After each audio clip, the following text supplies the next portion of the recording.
A photograph from 1898 shows for children with vacant stares. When the image is enlarged, curators discover a sinister figure watching from the shadows, revealing a macabre secret. Before continuing, subscribe to the channel and activate notifications so you don't miss any new videos. It was October 12th, 2024. Art Conservator Sarah Mitchell was reviewing a recent donation to the Salem Local History Museum in Massachusetts. Among the family antiques donated by the Blackwood family estate, one photograph in particular caught her attention because of its extraordinary preservation.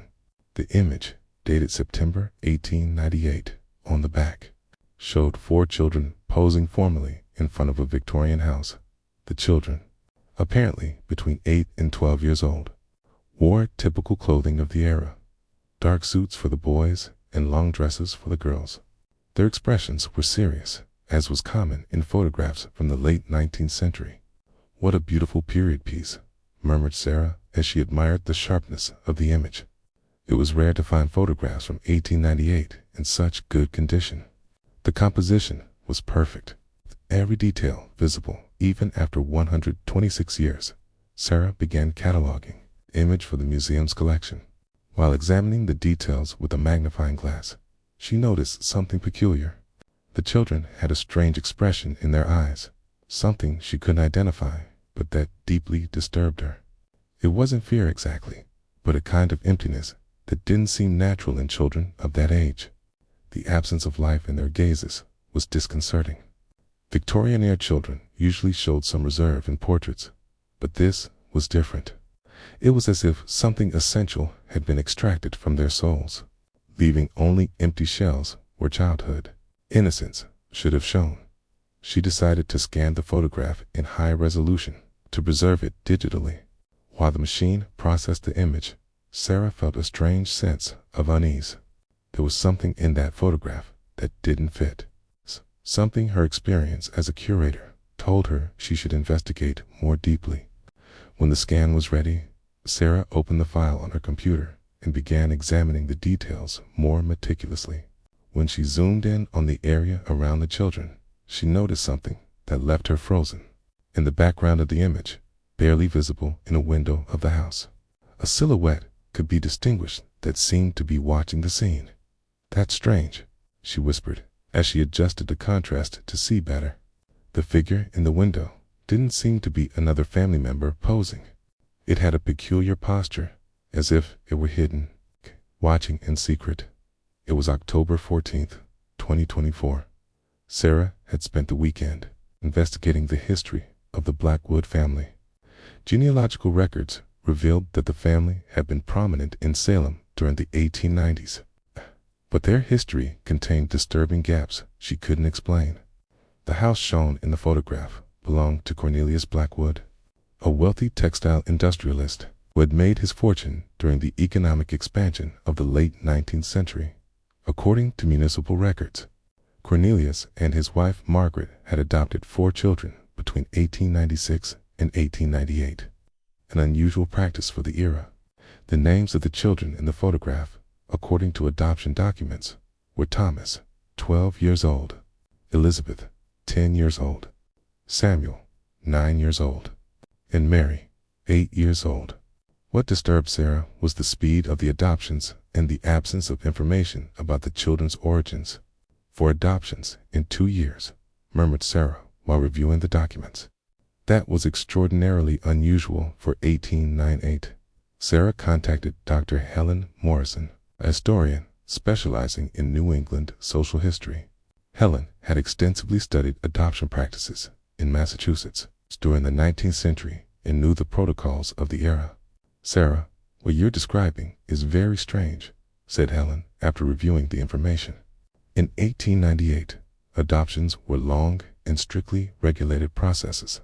A family that adopted 4 children in such a short time would have raised significant suspicions in the community. Sarah sent the digitized photograph to Helen after examining it carefully. Helen called her with evident urgency in her voice. "Sarah, you need to look more closely at the girls' dresses. That fabric and style aren't typical of clothing for well-off children of the era." They look like institutional uniforms. Sarah enlarged the image, focusing on the clothing. Helen was right. The girls' dresses were identical down to the smallest details. The same cut, the same fabric, the same buttons. The boys' suits also showed the same suspicious uniformity. Institutional, Sarah said. What type of institution would use uniforms like this? She feared the answer. Orphanages, asylums, Helen replied after a significant pause, or institutions for children with mental problems. In the late 19th century, there were many places where they sent children they considered problematic or deficient. That night, Sarah found a disturbing record in the county archives. Cornelius Blackwood had been listed as the principal benefactor of the Salem Institution for Disturbed Children, a facility that had operated from 1885 to 1902. The institution had been abruptly closed following serious administrative irregularities, but specific details had been sealed in the archives by court order. It was October 16, 2024. Sarah headed to the Essex County Archives, determined to find information about the mysterious Salem Institution for Disturbed Children. The archivist, James Crawford, an older man who had worked there for decades, received her with a look of curiosity mixed with concern. The Blackwood Institution. Okay, James said when Sarah mentioned the name. It's been years since anyone has asked about that place. The documents are kept in the sealed archives in the basement, but I can give you temporary access if you truly need it. James led her to a dusty basement where the oldest and most sensitive records were stored. The boxes were labeled with dates ranging from 1885 to 1902, covering the entire period of the institution's operation. Be careful with what you find, James warned gravely. There were very specific reasons that institution was shut down so abruptly. Officials at the time preferred to bury the information rather than face the consequences. Sarah opened the archive boxes with trembling hands. The documents revealed an increasingly disturbing story. The Institution for Disturbed Children had officially been founded to treat children with mental imbalances and antisocial behavior. But internal reports told a very different story. A medical report from 1897 described experimental treatments applied to children between 6 and 14 years old. These methods included prolonged isolation in containment cells, severe nutritional modifications intended to alter behavior, and psychological conditioning through sensory deprivation. My God, Sarah whispered as she read an internal memo dated August 1898. Experiment 247. Subjects show signs of complete docility and absence of resistance. After 6 months of intensive treatment, we recommend proceeding immediately with the photographic documentation phase. Sarah discovered a detailed list of children who had undergone these treatments. The names matched exactly those in the photograph. Thomas Whitmore, Elizabeth Hayes, Samuel Porter, and Mary Campbell had been their original surnames before their adoption by the Blackwood family. A document dated September 15, 1898, contained a note that left her frozen. Subjects have reached the desired state of total compliance and elimination of individual personality. Proceed with documentary photography before advancing to the final phase of the experiment. Sarah realized with growing horror that the photograph she had found was not a family portrait. It was scientific documentation of an experiment. The children had been subjected to systematic psychological conditioning that had completely erased their personalities and individual will. A final document left her breathless. It was an order signed by Dr. Moray Blackwood, Cornelius's brother, dated September 20th, 1898. Experiment completed satisfactorily according to established parameters.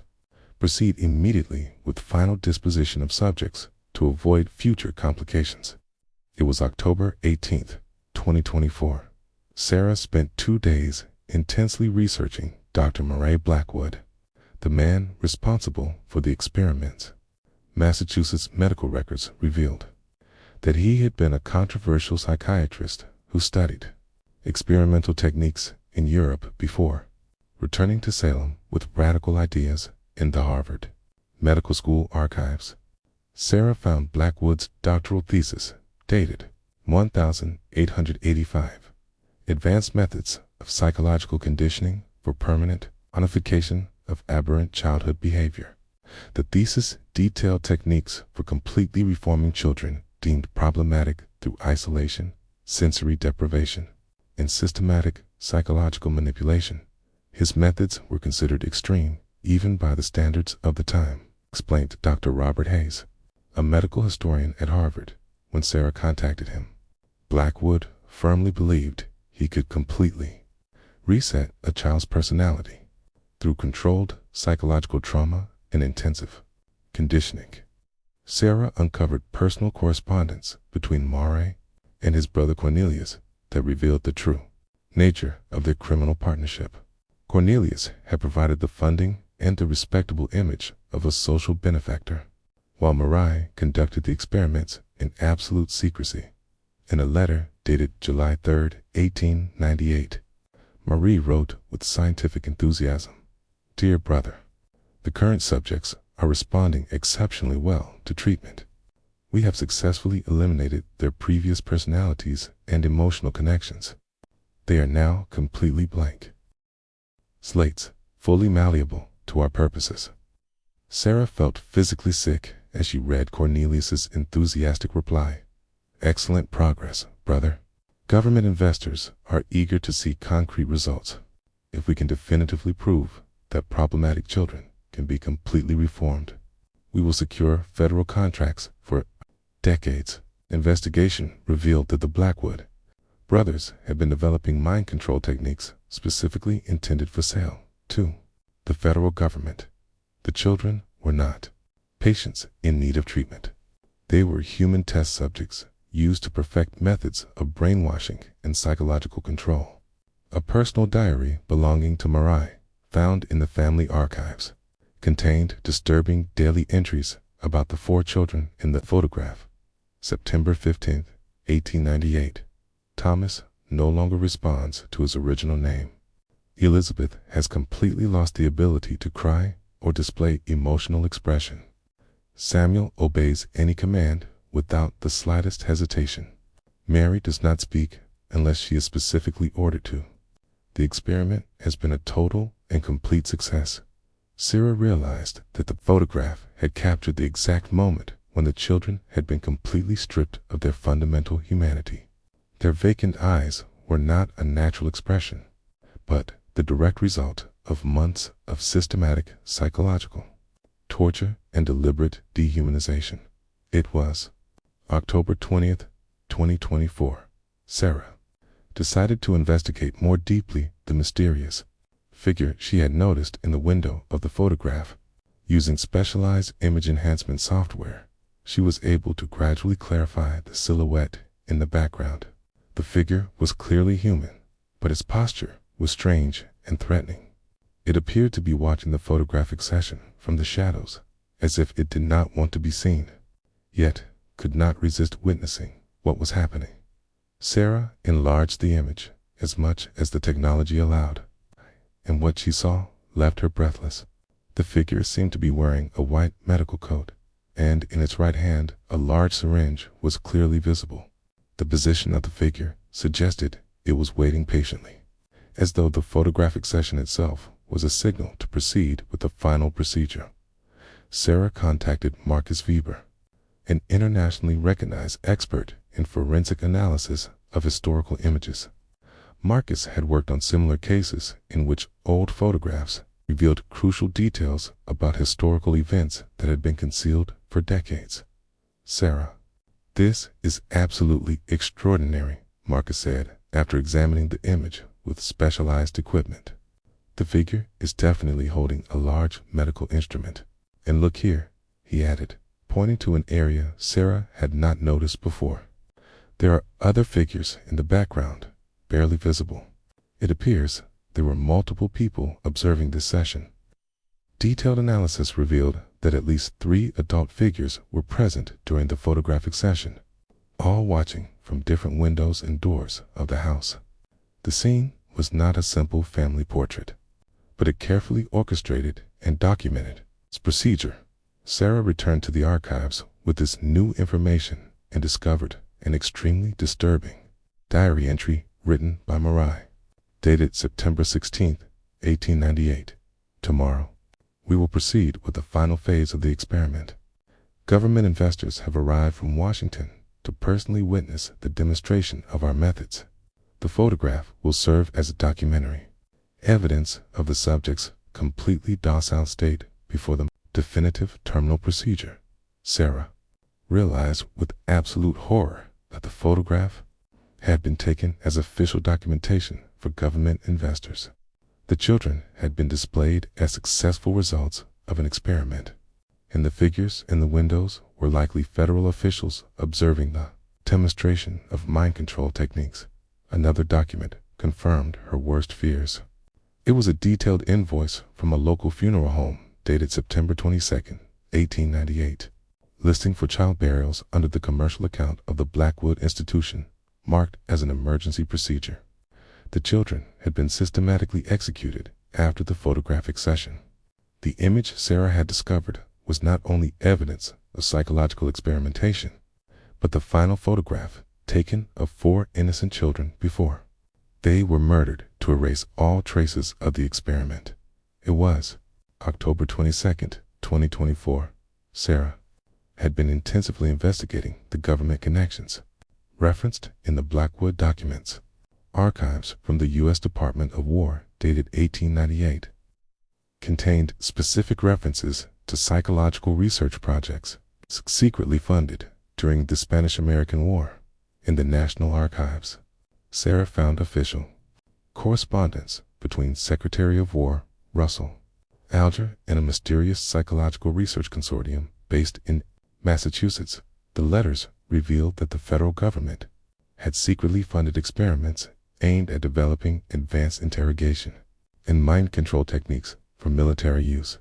Traditional methods of obtaining information from enemy prisoners and dissidents have proven completely ineffective, wrote Alger in a classified letter dated August 5, 1898.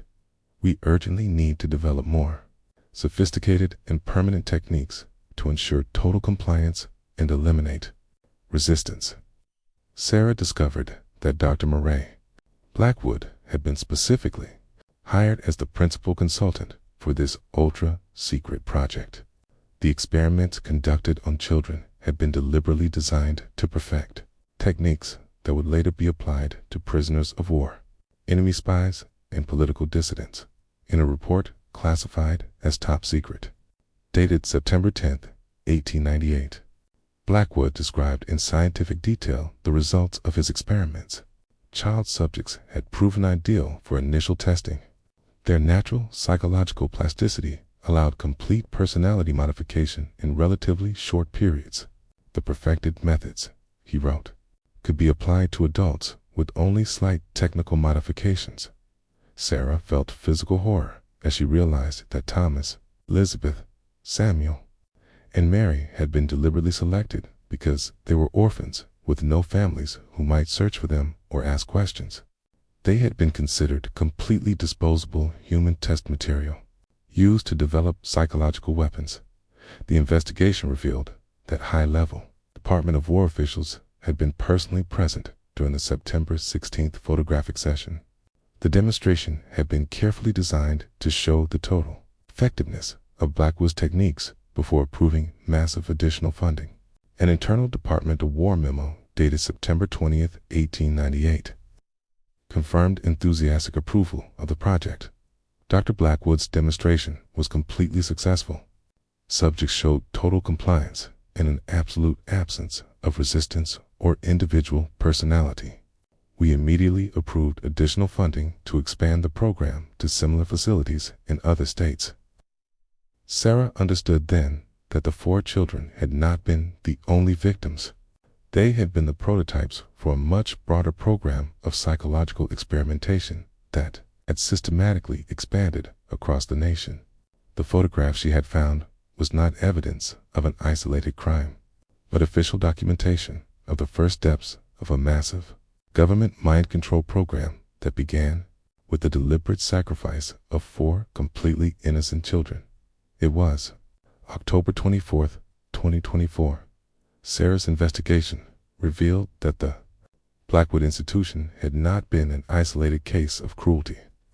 Declassified government documents showed a systematic network of similar facilities operating secretly throughout the country during the 1890s. In the Department of the Interior Archives, Sarah found an official list of psychological research institutions funded directly by the federal government.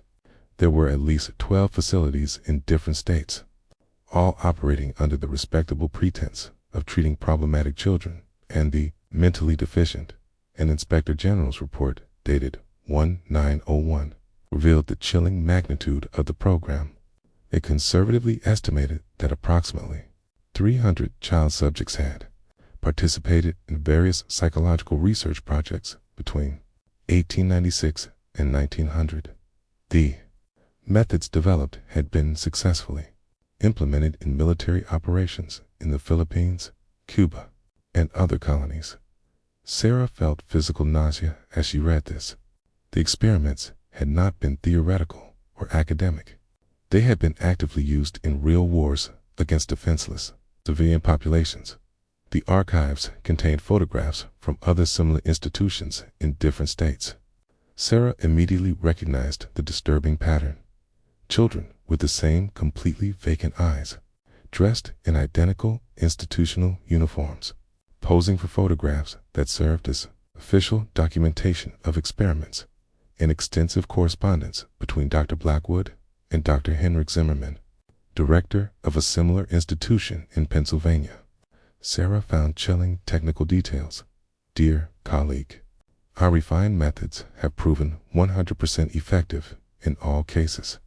Subjects can be completely reprogrammed and stripped of individual personality in an average period of 4 to 6 months.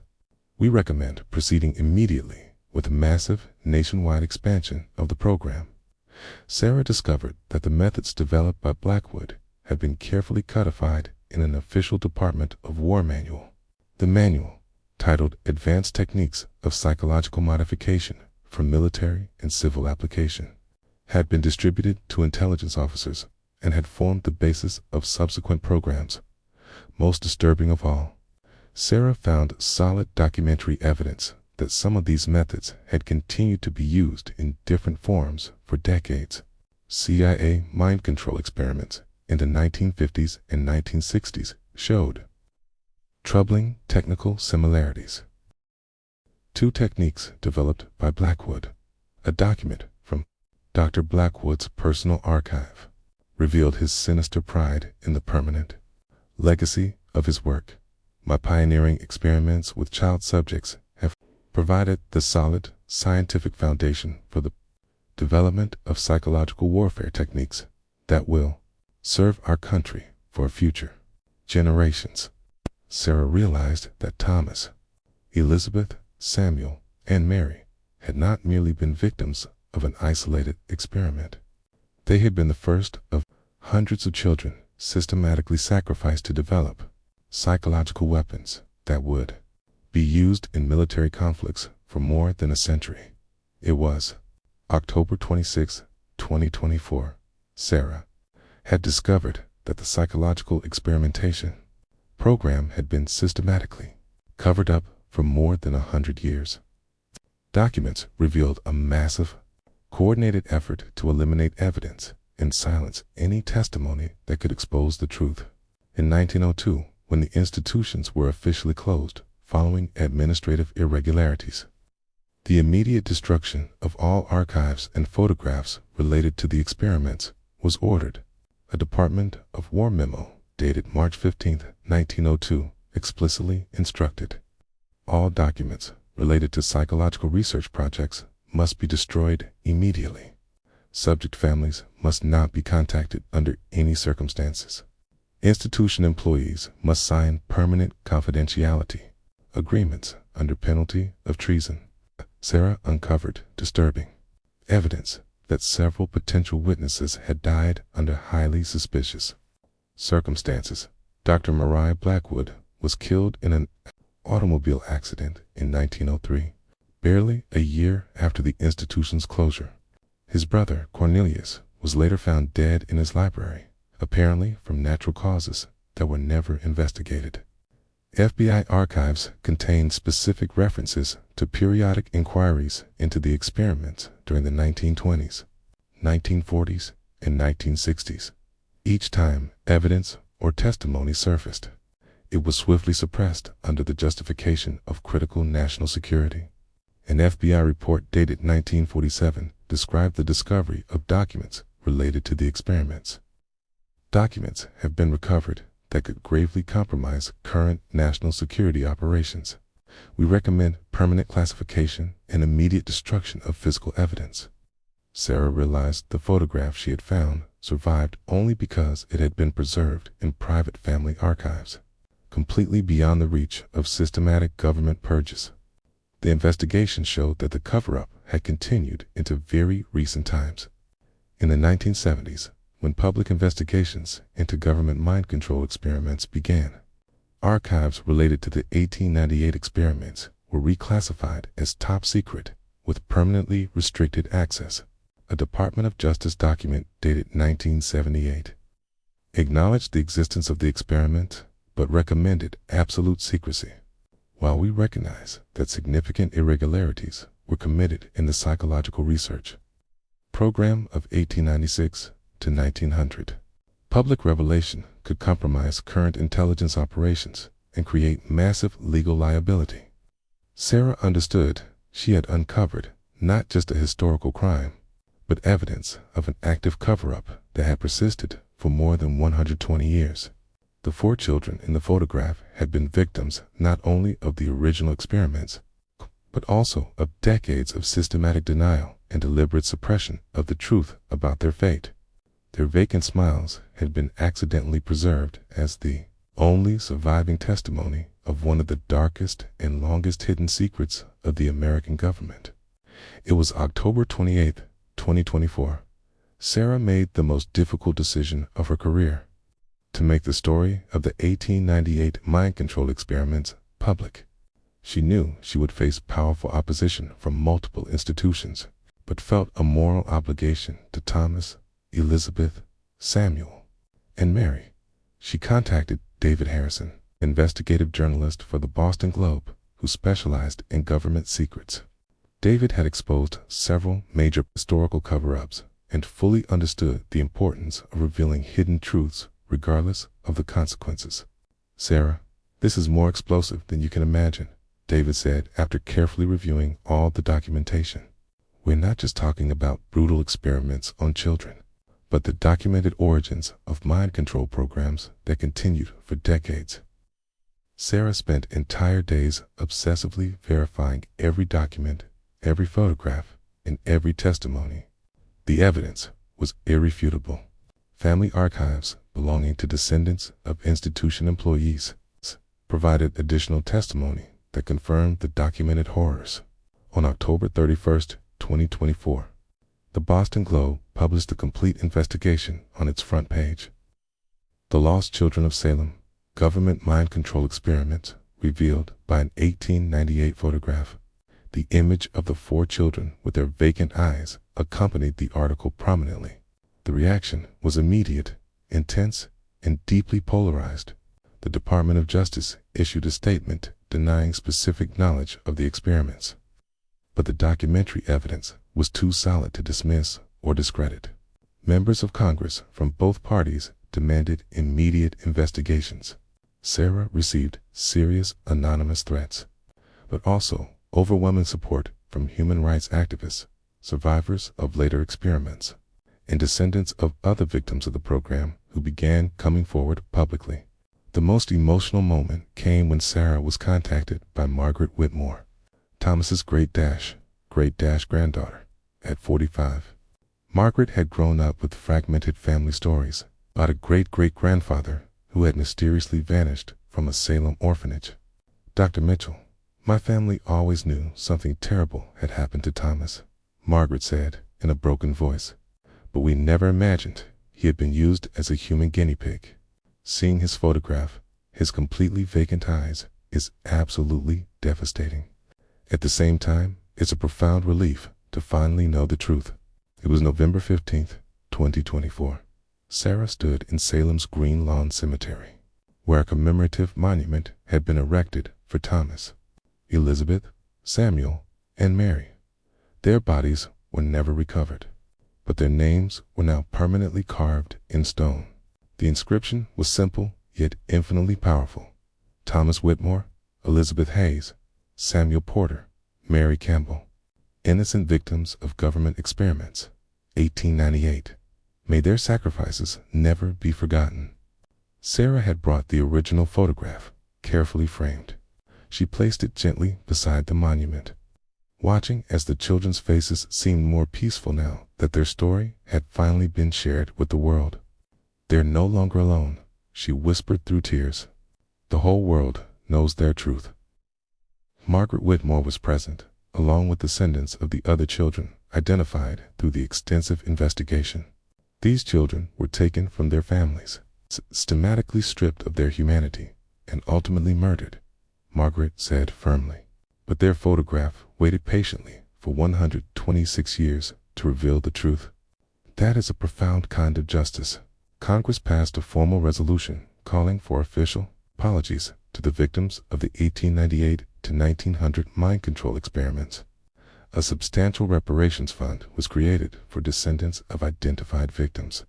The Salem Local History Museum established a permanent exhibition titled "The Lost Children: Psychological Experiments in the Fight for Truth."